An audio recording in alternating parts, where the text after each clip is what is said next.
Sa ngala ng Ama, ng Anak, at ng Espiritu Santo. Amen. Sumainyo ang Panginoon. At sumayo rin. Mga kapatid, sino ba sa atin ang ayaw ng isang maganda, mabuti at masayang buhay? Lahat tayo, yan ang ating ninanais. Pero hindi sapat yung kinugusto mo lang. Hindi sapat yung nananaginip ka lang. Kung wala ka namang gagawin, walang mangyayari. Nag-uumpisa sa ating mga kaisipan, sa ating mga plano. Ito ay nagpapatuloy sa ating mga ginagawa araw-araw. Pero ito ay mamumunga sa pamagitan ng pagbabasbas, pagpapala ng Diyos. Kaya naman mga kapatid, sa banal na misang ito, taas natin muli sa Diyos ang lahat ng ating mga balak, lahat ng ating mga nararamdaman at pinagdadaanan ngayon.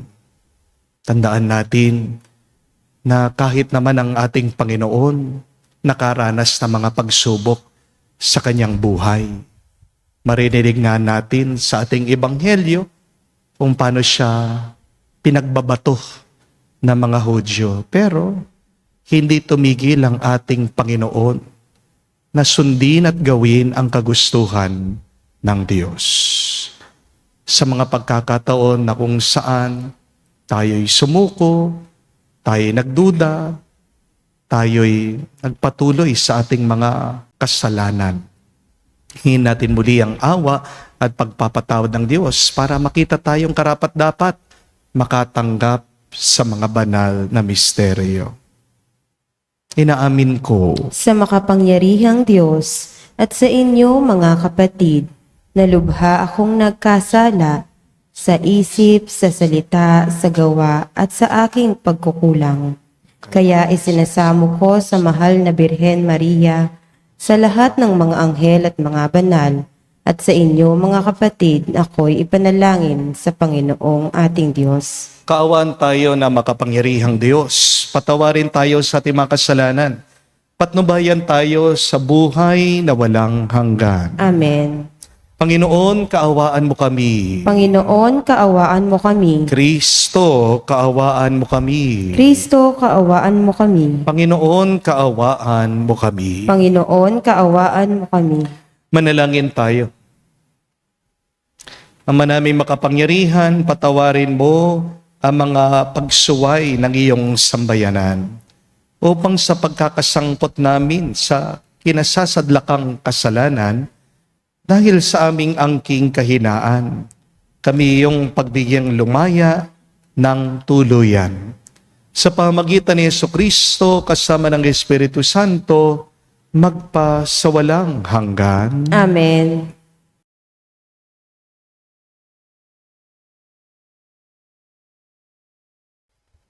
Pagbasa mula sa aklat ni Propeta Jeremias. Naririnig kong nagbubulungan ang karamihan. Tinagurian nila akong kilabot saan man. Sinasabi nila, isuplong natin, pati matatalik kong kaibigay, naghahangad ng aking kapahamakan. Wika pa nila, marahil ay malilin lang natin siya. Pagkatapos, dakpin natin at paghigantihan. Subalit ikay, nasa panig ko, Panginoon, malakas ka't makapangyarihan. Madara pa ang lahat ng muusik sa akin. Hindi sila magtatagumpay kailanman. Mapapahiya sila sapagkat hindi sila magwawagi. Mapapahiya sila habang panahon at ito'y hindi na makakalimutan. Makatarungan ka kung sumubok sa mga tao. Panginoon, Diyos na makapangyarihan, alam mo ang laman ng kanilang mga puso't isip. Kaya't ikaw ang maghiganti sa mga kaaway ko. Ipinagkakatiwala ko sa mga kamay mo ang aking kapakanan. Awitan ninyo ang Panginoon. Inyong purihin ang Panginoon, sapagkat inililigtas niya ang mga api mula sa kamay ng mga gumagawa ng masama. Ang salita ng Diyos. Salamat sa Diyos. Ang kahirapay, humikbi at ako'y iyong dininig. Ang kahirapay humikbi at ako'y iyong dininig.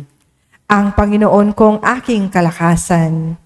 Minamahal kita ng tunay na tunay. Panginooy batong hindi matitibag. Matibay kong muog at tagapagligtas. Sa kahirapay humikbi at ako'y iyong dininig. Diyos ko ang sa akin ay siyang nag-iingat. Tagapagtanggol ko at aking kalasag. Sa iyo, O Panginoon, ako'y tumatawag. Sa mga kaaway, ako'y iyong iligtas. Sa kahirapay humikbi at ako'y iyong dininig. Gapos ako ng tali ng kamatayan. Siniklot ng alon ng kapahamakan. Nabibingit ako sa kamatayan. Nakaumang sa labi ng libingon. Sa kahirapay humikbi at ako'y iyong dininig. Kaya't ang puon ay tinawag ko. Sa aking kahirapan, humingi ng saklolo. Mula sa templo niya, tinig ko'y narinig. Umabot sa kanya ang aking paghikbi. Sa kahirapay humikbi at ako'y iyong dininig.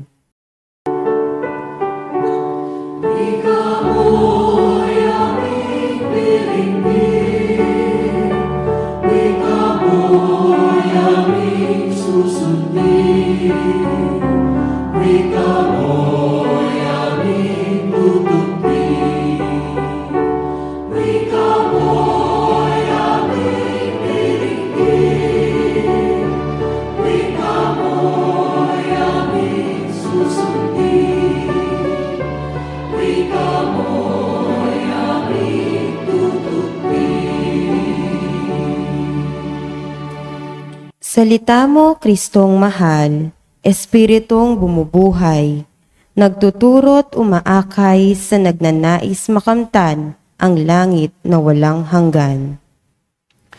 Sumainyo ang Panginoon. At sumaiyo rin. Ang mabuting balita ng Panginoon ayon kay San Juan. Papuri sa iyo, Panginoon.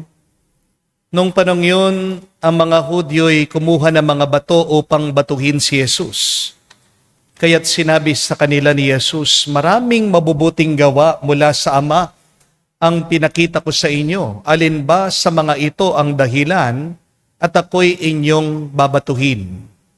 Sinagot siya ng mga Hudyo, hindi dahil sa mabubuting gawa, kaya ka namin babatuhin, kung hindi dahil sa paglalapastangan mo sa Diyos.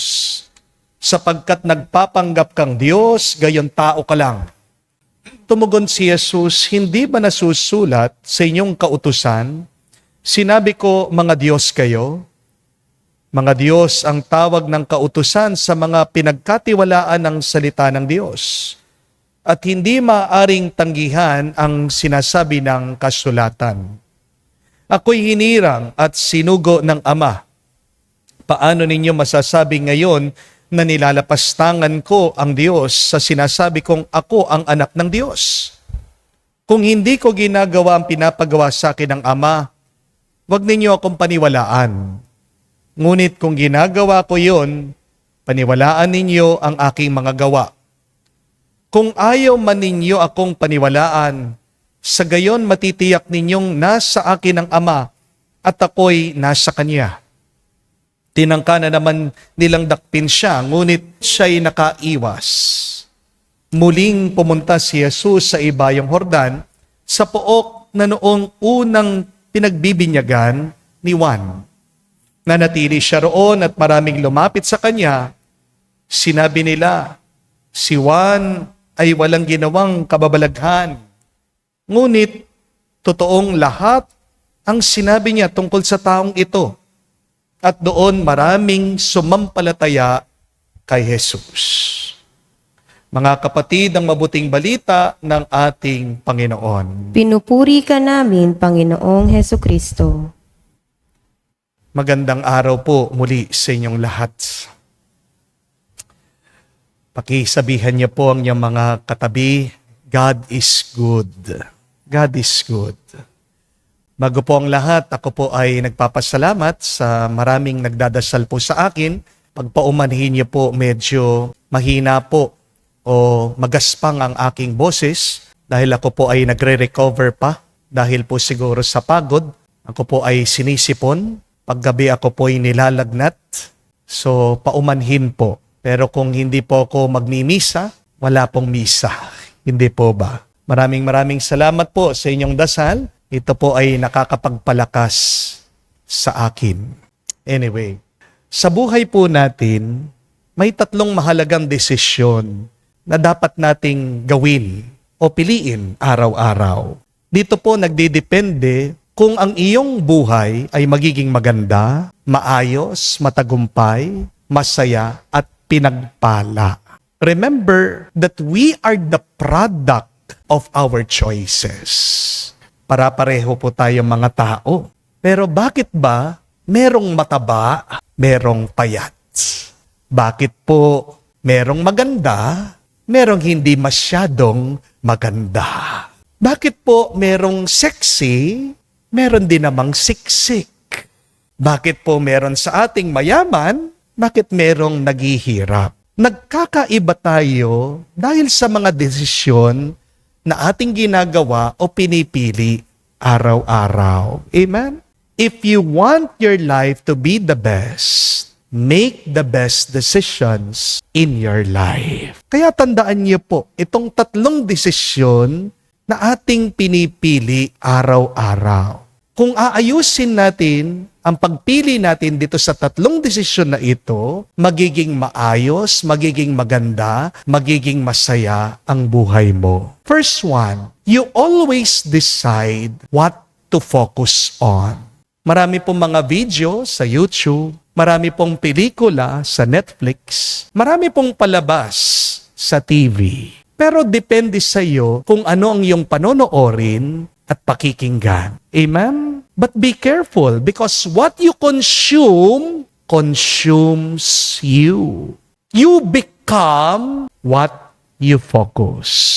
May kalayaan po tayong mamili sa ating pwedeng tignan at pansinin. Pero tandaan niyo po ito, mga kapatid, ang iyong nararanasan sa buhay ay nanggagaling sa iyong tinitignan. Hindi mo talaga nararanasan ang buhay. Ang nararanasan mo ay kung ano ang iyong tinitignan. This is a very important lesson to remember, to understand. That we do not experience life, but what we experience is what we focus. Palaging merong nangyayaring masama, di po ba? Kasalukuyan po merong gera doon sa gitnang silangan. Palagi din naman na merong mabuting nangyayari. Yung buhay ka, isang mabuting pagpapala yan. Amen? Kung tinitignan mo ang mabuti, makakaranas ka ng mabuti. Kung pinapansin mo ang masama, nagiging masama ang loob mo. Amen? Hindi po sapat na magkaroon lang ng positive mind. Ang kailangan natin palagi ay tignan, pansinin ang mga mabubuting nangyayari sa ating buhay. Because your mind can only be positive if you focus on what is positive. Amen? Your mind can only be good if you look at what is good in your life. Ano po ang pagkakaiba ni Jesus sa mga Hudyo? Sabi po ni Jesus, sa anong mga ginawa kong mabuti, bakit niyo ko binabato? Sumagot daw po ang mga Hudyo, ikaw ay binabato namin kasi pinapantay mo ang sarili mo sa Diyos na ngayong isa ka lang tao. See the difference of Jesus between the Jews. The difference lies in their perspective. Jesus see miracles and blessings. But the Jews only see what is wrong and sin. Ang marunong na tao, alam niya ang tama sa mali. Pero ang matalinong tao, alam niyang pahalagahan ang mabuti at iniiwasan niya ang mali. Mahalaga po ang ating tinitignan. Kasi kung ano ang tinitignan mo, yan ang iyong nararamdaman. Bakit nadidepress ka? Baka naman, tinitignan mo palagi ang iyong problema. Bakit nag-aalala ka? Baka naman, nakatingin ka sa mga masamang pwedeng mangyari sa'yo. Hindi pa nangyayari, pero dahil sa iniisip mo, nangyayari na, sumasama na ang loob mo. Bakit nagagalit ka? Baka naman, paulit-ulit mong binabalikan yung kasalanan ng asawa mo, atraso ng biyenan mo, paninira ng ibang tao sa'yo. Bakit nawawalan ka ng pag-asa? Baka naman nakatingin ka sa mga plano mong nasira at nakalimutan mo na tingnan yung mga nagawa ng Diyos sa'yo sa iyong buhay. It is important to decide what you are looking at in your life. Because what you focus on feeds your experience. But the second important decision that we make every day is the decision to make meaning in our experience. Ikaw ang gumagawa ng kahulugan sa iyong buhay. Bakit po mahalaga ang kahulugan sa ating buhay? Tandaan niyo po ito. Mas maganda pa nga kung isulat niyo. Ang kahulugan, ang ugat ng nararamdaman mo. Ang kahulugan, ang ugat ng nararamdaman mo. Meaning equals emotions. No meaning, no emotions. Halimbawa po, sipin nyo ito. Pag kayo'y naglalakad sa daan sa kalsada, merong isang tao nagbibisikleta. Tinamaan ka niya, nabangga ka niya. Masakit po, hindi po ba? Pero bakit mapapatawad mo yung taong yon? Ano yung kahulugan na nilagay mo, sinabi mo, bakit nabangga ka niya? Aksidente lang. Di po ba? Pero, ito po ha, imagine nyo ito. Habang naglalakad ka, nabundol ka nung nagbibisikleta. Pagkakita mo, sinong nakabangga sa iyo? Yung kaaway mo. Ano yung mararamdaman mo ngayon? Maiinis ka. Magagalit ka. Bakit? Ano na ang nasa isip mo? Ano nang nasa puso mo? Sinasadya niya. Gusto talaga ako saktan. Gumagantiyan. See the difference in your experience? Bakit dun sa una, nabangga ka, pero pinatawad mo yung tao? Bakit dun sa pangalawa, nagalit ka, nagwala ka? Kasi dun sa kahulugan na binigay mo dun sa karanasan. Bakit ba galit na galit ang mga Hudyo kay Jesus? Kasi gumawa sila ng opinyon o ibang kahulugan tungkol sa Kanya. Para sa mga Hudyo, nilalapastangan daw ni Jesus ang Diyos. Nilalabag niya ang kautusan na gawa ni Moises. Pero malinaw kay Jesus ang kahulugan ng kanyang buhay. As Jesus taught us, He came not to abolish the law, but He came to fulfill the law. Pinapaalala pa nga po ni Jesus ang kahulugan ng buhay natin. Ang sabi niya, di ba, nakasaad, nakasulat sa banal na kasulatan, kayo ay Diyos. Ang lahat ng sumusunod sa kautusan ng Diyos ay anak ng Diyos. Pero imbis na mabuhay ang mga Hudyo sa liwanag na binibigay ni Jesus, pinipili pa rin nilang mabuhay sa kadiliman. Pinipili pa rin nila yung kanilang nakasanayan. Ang akala kasi ng mga Hudyo, ang kahulugan ng buhay ay pagsunod lang sa batas ng Diyos. Iniisip ng mga Hudyo, Kung gagawin nila ang kautusan ng Diyos, magiging banal na sila.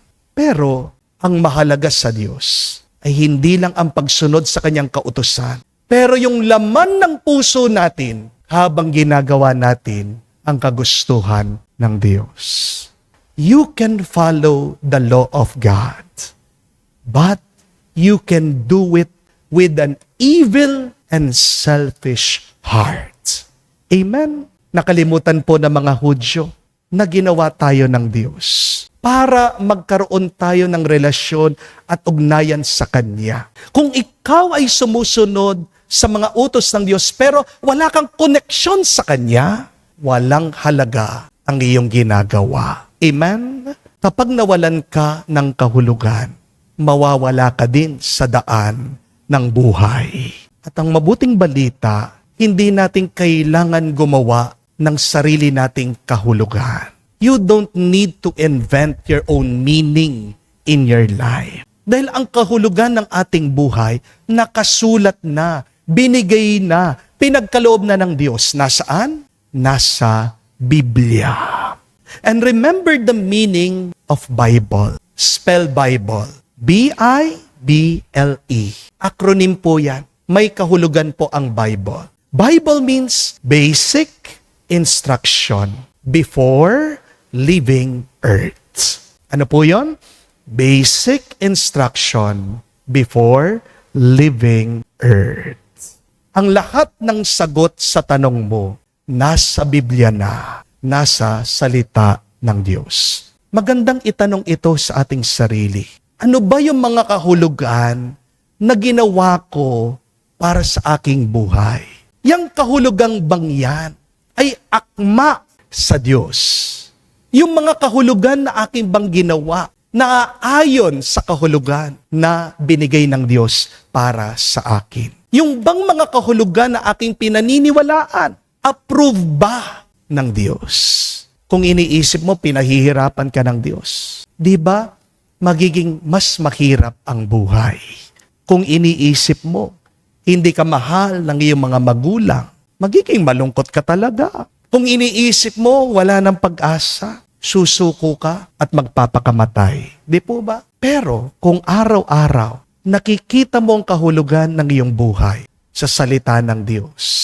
Kung inaalala mo ang mga salita, paalaala ng Panginoon, that God is with you, God forgives you, God loves you, then you will be perfectly happy, healthy, and holy. Amen? And the third decision that we always choose every day is this. What will you do? Ano ang gagawin mo ngayon base sa iyong nararamdaman? Nagmumula ang ating mga ginagawa sa ating mga emosyon. Kaya nga kapag ikaw ay naiinis, sumisigaw ka, nanununtok ka pa. Di po ba? Pero kung masaya ka, nakangiti ka, nagpapasaya ka ng iba, nagpapasalamat ka sa Diyos. Kung nalulungkot ka, yung iba, pinipili na magbisyo o magpakamatay na lang. Kung in love ka, magtsatsaga ka, magsasakripisyo ka. Whatever you do, it depends always on what you feel. Kaya balikan po natin si Jesus sa Ebanghelyo. Kahit na pinagbabato siya, gumawa pa rin siya ng mabuting desisyon. Dahil malinaw sa kanya ang dahilan bakit siya pinadala ng Diyos Ama dito sa mundo. Madalas, madami po nagtatanong sa akin kapag sila ay may problema, Father, ano dapat ang aking gawin? Pero, imbis na sagutin ko po sila, tinatanong ko sila. At ang tanong ko, malinaw ba sa iyo ang dahilan kung bakit ikaw ay buhay pa rin, kung bakit ikaw ay nandito sa ibabaw ng mundo? What is the reason why you are still alive? What is the reason why you are doing what you are doing? Because the most important question is not what to do. The most important question is why you are doing what you are doing. The most important question is why, not what. Mga kapatid, pagmunihan po natin ang tatlong mahalagang desisyon na ginagawa natin, pinipili natin araw-araw. Una, ano ba ang tinitignan mo ngayon sa iyong buhay? Pangalawa, ano ba ang kahulugan na iyong binibigay dyan sa iyong mga nararanasan? At pangatlo, ano ang gagawin mo pagkatapos? Dahil kapag malinaw sa iyo ang mga tanong na ito at masasagot mo sila, hindi ka mawawala, hindi ka magwawala, hindi ka makakapanakit ng iba at gagamitin ka pa ng Diyos na maging pagpapala ng iyong mga kapwa. Amen. Tumayo po tayo.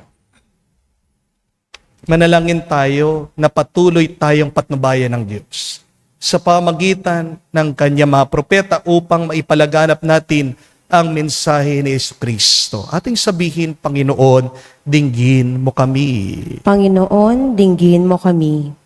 Ang simbahan, sa pamamagitan ng mga pinuno nito, naway magpatupad ng kanyang misyon na ipahayag ang Ebanghelyo nang walang pagbabago sa anumang aral nito. Manalangin tayo sa Panginoon. Panginoon, dinggin mo kami. Ang mensahe ni Jesus, tulad ng lebadura, naway magpabago sa bawat aspeto ng ating buhay. Manalangin tayo sa Panginoon. Panginoon, dinggin mo kami. Ang mga Kristiyano, naway hangarin ang pagsupil sa sarili, lalo na sa panahong ito ng pagsisisi sa kasalanan. Manalangin tayo sa Panginoon. Panginoon, dinggin mo kami. Sa katahimikan po ng ating puso, banggitin natin, sabihin natin sa Diyos ang ating mga personal na pangangailangan. Ama, pinadala mo sa amin ang mga pangaral ng mga propeta upang panatilihin ang aming pag-asa. Loobin mo kami ay maging malakas na makatupad sa iyong kalooban at magpatotoo sa aming pananampalataya sa iyo habang buhay. Hiniling namin ito sa pamagitan ni Kristo, aming Panginoon. Amen.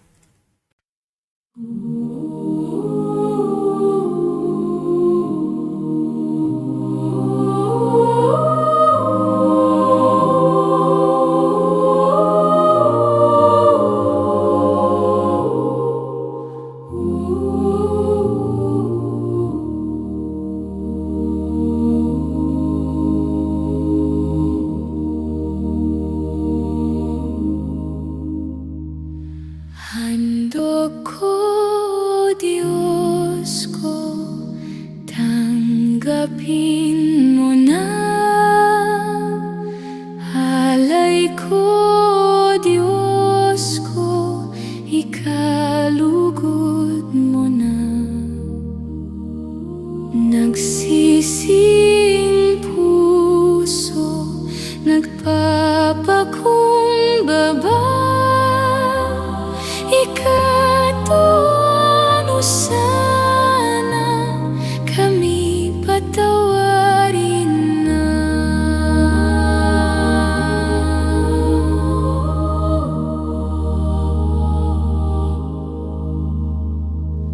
Alay na insenso, hindi ka masaya.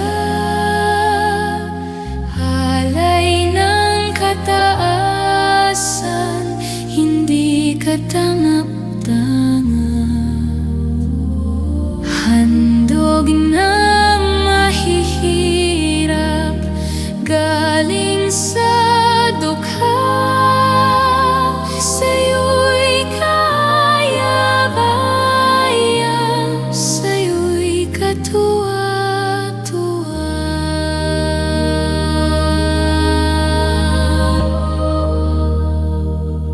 Manalangin kay mga kapatid, parang ating mga paghahain ay kalugdan ng Diyos, amang makapangyarihan. Tanggapin nawa ng Panginoon itong paghahain sa iyong mga kamay, sa kapurihan niya at karangalan, sa ating kapakinabangan at sa buong sambayanan niyang banal. Ama naming lumika, pagkaloob mo kami maging laging marapat para sa paglilingkod sa iyong dambana aming maganap.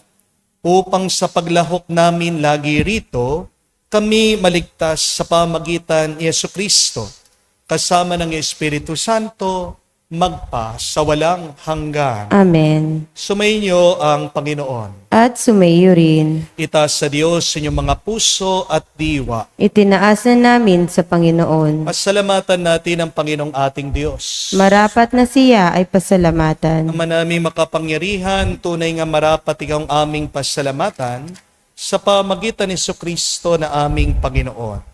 Minarapat mo ang pagtitiis para sa naghihirap ay maging tagapagpahiwatig ng pasasalamat ng aming inihahain ngayon sa iyong hapag. Ang iyong anak ay uliran tagapagbigay ng pagsasaluhan sa mga nagugutom at mga nauuhaw.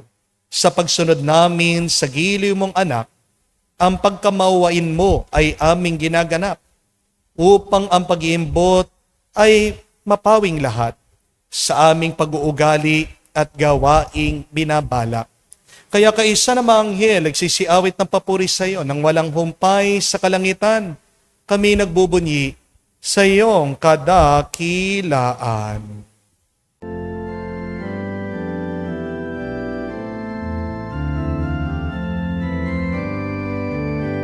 Santo, Santo, Santo, Panginoon Diyos ng mga hukbo, napupuno ang langit at lupa ng kadakilaan mo. Hosana, Hosana, sa kaitaasan, pinagpalang na paririto sa ngalan ng Panginoon. Hosana, Hosana, sa kaitaasan. Hosana, Hosana, sa kaitaasan. Ama naming banal, ikaw ang bukalan ng kabanalan. Kaya't sa pamagitan ng iyong Espiritu, gawin mong banal ang mga kaloob na ito para sa amin maging katawan at dugo ng aming Panginoong Heso Kristo. Bago niya pinagtiis ang pusang loob na maging handog, hinawakan niyang tinapay, pinasalamatan kanya. Pinaghati-hati ngayon, inabot sa kanya malagad at sinabi, tanggapin ninyong lahat ito at kanin. Ito ang aking katawan na ihahandog para sa inyo.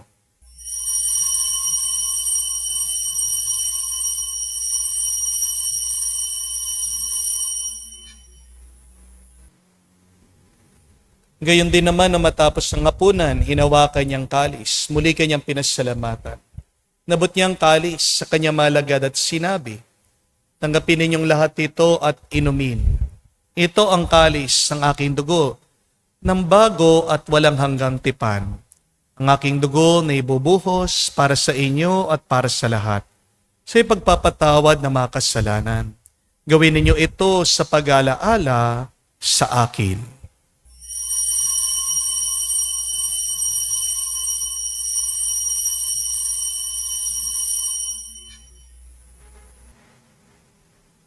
Ang misteryo ng pananampalataya.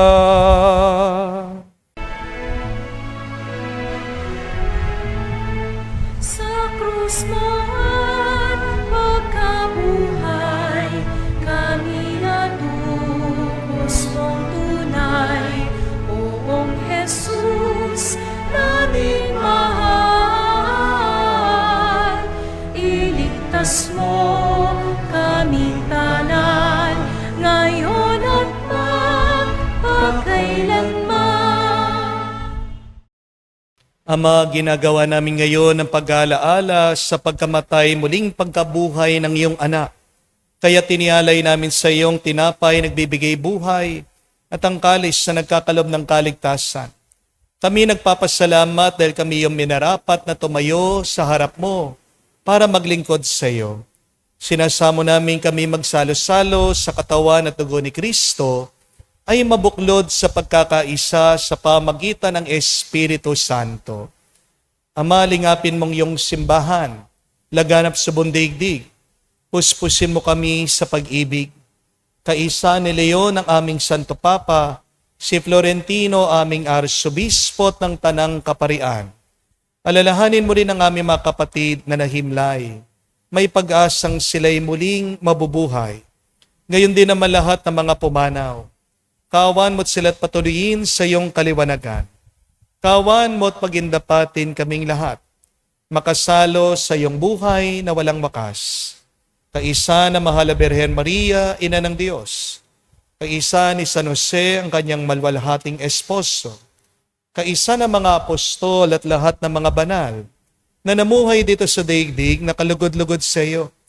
May ipagdiwang nawa namin ang pagpupuri sa ikararangal mo sa pamagitan ng iyong anak, aming Panginoong Heso Kristo.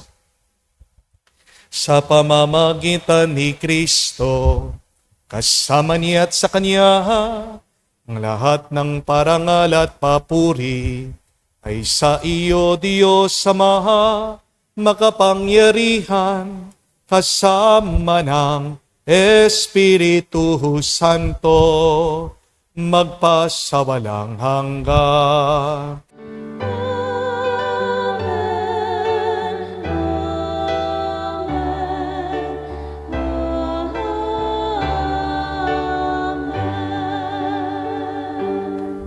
Sa nakagaling na utos sa turo ni Jesus sa Panginoon natin at Diyos, ipahayag natin ang lakas, loob.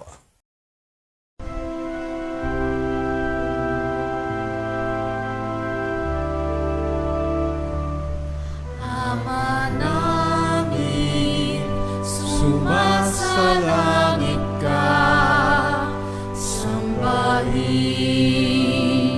ang ngalan mo, mapasa amin ang kaharian mo, sundin ang loob mo dito sa lupa para nang sa langit. Bigyan mo kami ngayon ng aming kakanin sa araw-araw at patawarin mo kami sa aming mga sala para ng pagpapatawad namin sa nagkakasala sa amin. At huwag mo kaming ipahintulot sa tukso, at iadya mo kami sa lahat ng masama.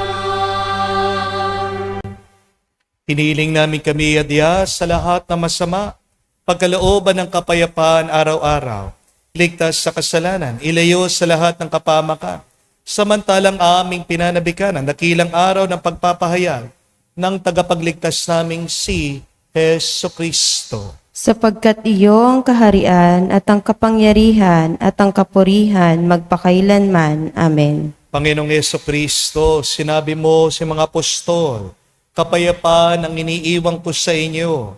Ang aking kapayapaan binibigay ko sa inyo.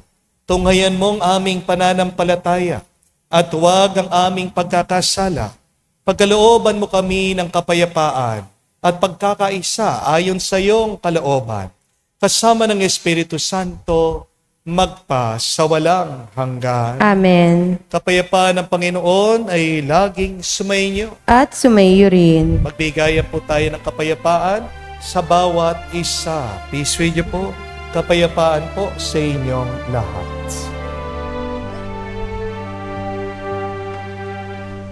Kordero ng Diyos na nag-aalis ng mga kasalanan ng sanlibutan, maawa ka sa amin, maawa ka sa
Mga kapatid, naririto ang ating Panginoong Kristo, ang kordero ng Diyos. Siya nag-aalis sa mga kasalanan ng sanlibutan. Mapalad tayong lumalapit sa piging ng kordero. Panginoon, hindi ako karapat-dapat na magpatuloy sa iyo, ngunit sa isang salita mo lamang ay gagaling na ako.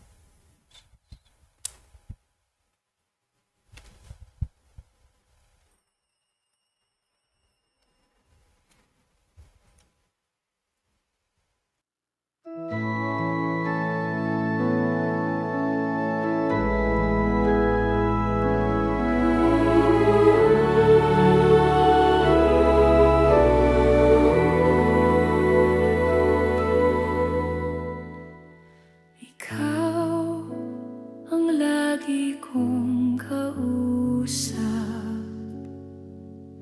Ikaw ang laging tinatawag. Gabay ka ng bawat pangarap. Lakas ng bawat pagsisikap. Ikaw ang tunay na kaibigan. Ginto ang puso't kalooban. Ngunit hindi lahat ay may alam na Kristo ang iyong pangalan. Kristo, Kristo, bakit minsan ka lang nakikilala? Kapag nakadama ng dusa at pangamba, tinatawagan kang sana'y maawa na. Kristo, Kristo, kulang pa ba ang pag-ibig na tulad mo? Bakit ba ang mundo ngayon'y gulong-gulo? Anong dapat gawin? Kami tulungan mo,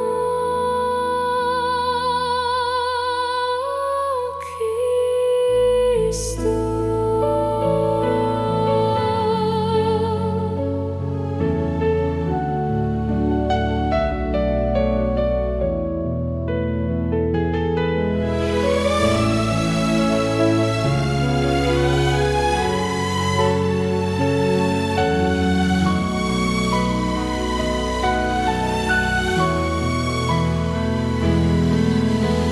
Ikaw ang tunay na kaibigan.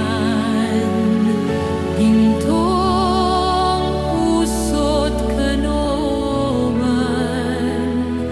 Ngunit hindi lahat ay may alam na Kristo ang iyong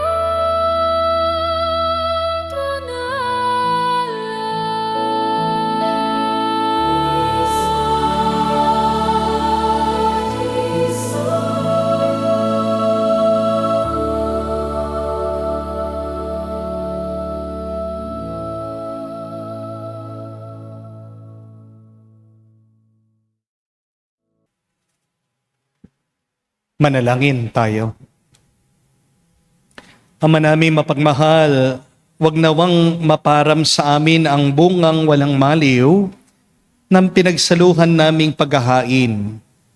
Manapay lagi nawa kaming ipagsanggalang nito sa pamagitan ni Jesucristo kasama ng Espiritu Santo magpa sa walang hanggan. Amen. Muli po ako'y nagpapasalamat sa inyong lahat, sa maraming mga pilgrims na dumadaan po dito sa ating parokya. Kung hindi nyo pa po alam kung saan parokya ito, dahil ako po'y nagbabasa ng mga comments, palaging tinatanong, Father, saan yung parokya? Father, saan yung parokya? Nandun po yung logo, no? Doon sa baba. St. Joseph Parish, San Jose Parish, City of San Fernando, no? Madali lang naman pumpuntahan. Pagka-exit nyo po sa San Fernando exit, kikita nyo po yung SNR, Toyota. Pumasok po kayo doon sa Greenville Subdivision. Pagtanong nyo po, nandun na ang parokya. So thank you very much po sa inyong pagdalaw palagi dito. At gusto ko pong umingi ng paumanhin dahil yung ating lighting minsan hindi po consistent. Dahil napansin nyo po, tinakpan natin ang ating retablo dahil nag-uumpisa na po ang paggawa ng aming monumento para po sa Holy Thursday at pagkatapos po nun ay tuloy-tuloy na ang paggawa ng bagong retablo. Ito po ay posible dahil sa inyong walang sawang pagsuporta sa aming parokya. So, yung inyo pong binibigay, dinodonate, hindi ko po yan pinagbuburakay, ha? Mahal po ang gasolina ngayon, no? At sabi nila, by April daw po, baka maubusan na tayo ng gasolina para sa mga eroplano. So, ba't pupunta po ako sa Boracay? Lahat ng binibigay niya po ay ginagamit natin pang-improve ng ating simbahan, ng ating parokya, pangtulong sa ating mga nahihirapan na kapatid, pantulong din po sa mga seminarista na nag-aaral. Konting babala lang po, no? Hindi po ako humihingi ng diretso sa inyo. Wala po akong sinesend na friend request. Hindi po ako namimilit na mga tao na mag-donate. Yan po ay scammer. Okay? Pag meron pong ganyan, block nyo na po. Kung gusto nyo po akong makita, pumunta po kayo dito sa parokya.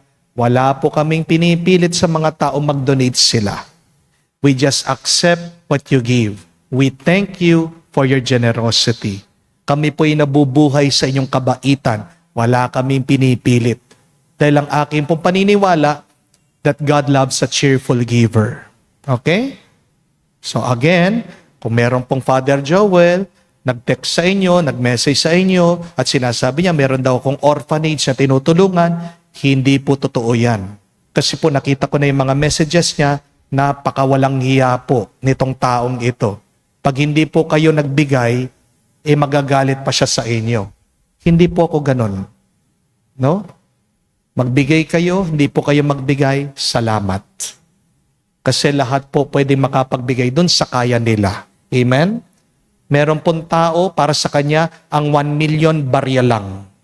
Pero merong tao, 20 pesos, yun lang kaya niya. Tinatanggap po namin lahat ito. So again, be careful. Amen? Once again, sa inyo po lahat, thank you very much for your generosity. May the Lord continue to bless you. Amen? Muli po, bago po ang huling pagbabasbas, paalaala lang. 3 desisyon, mahalagang desisyon na pwede mong piliin ngayon. Una, kung ano ang iyong tinitignan. Dahil kung anong iyong tinitignan, yan ang iyong nararanasan. You experience life by what you see. Amen? Pero pangalawa, ano ang kahulugan ng iyong buhay? Because remember, meaning equals emotions. No meaning, no emotion. Nanggagaling yung nararamdaman mo mula sa mga ginagawa mong kahulugan. Galit ang taong ito sa akin, magagalit din ako sa kanya. Hindi po ba? Pero pag ang meaning ng buhay mo, mahal ako ng Diyos, pinagpapala ako ng Diyos, kaya nga nagiging magaan, masaya ang iyong kalooban. Di po ba? Suriin niyo yung mga gawa-gawa niyong kahulugan sa isip niyo, sa puso niyo. Pero pangatlo, ano ang gagawin mo ngayon? Sana makita mong kahulugan mo galing sa turo ng Diyos. Buksan mo ang Biblia mo. Because remember, the meaning of Bible, basic instruction before leaving earth. Nandyan na lahat ng sagot na hinahanap mo. Pag nakita mo, sana yan ang piliin mo, yan ang gawin mo.